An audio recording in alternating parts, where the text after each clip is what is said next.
அவர்களை நோக்கி, தேவன் உங்கள் பிதாவாய் இருந்தால் என்னிடத்தில்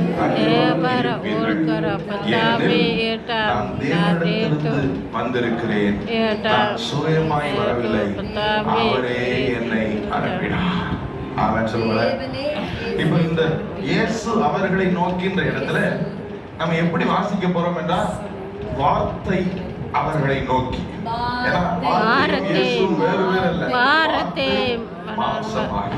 கிருபையினாலும் சத்தியத்தினாலும் நிறைந்தவர் தான் இயேசு. ஆமென் சொல்லுங்க.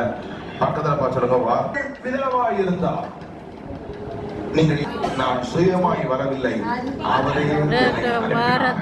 ஆமென் சொல்லுங்க.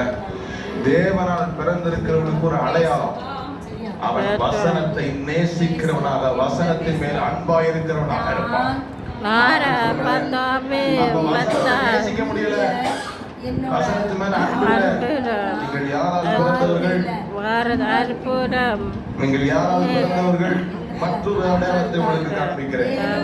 43ஆம் வசனம், அடுத்த வசனம்.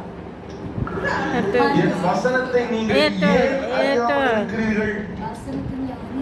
என் உபதேசத்தை கேட்க மனதில்லாதிருக்கிறதுனால் அல்லவா? You don't know the word. கவனிங்க பின்னாடி. ஏன் உங்களுக்கு வசனத்தை தெரியல, வசனமே தெரியல? ஏன்னா உங்களுக்கு உபதேசத்தை கேட்கறதுக்கு என்ன இல்ல? பக்கத்துல சொல்லுங்க, என்ன இல்ல? மனசே இல்ல. என்ன மனசு இல்ல? கேட்கிற மனசு இல்ல. வசனத்து மேல அன்பு இல்ல, வசனத்தை கேட்கிற மனசு இல்ல. எதுக்கு அந்த மனசு இல்ல? அடுத்த வசனத்துல சொல்றாரு 44, நீங்கள் உங்கள் பிதாவாகிய பிசாசினால். Strong statement. கவனிங்கள்,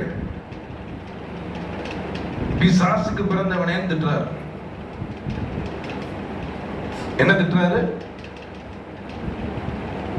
நீ உபதேசத்தை கேட்க உனக்கு மனசு இல்லை, நீ கேட்கவும் மாட்டீங்க, வசனத்துக்கு மேல உனக்கு அன்பு இல்லை.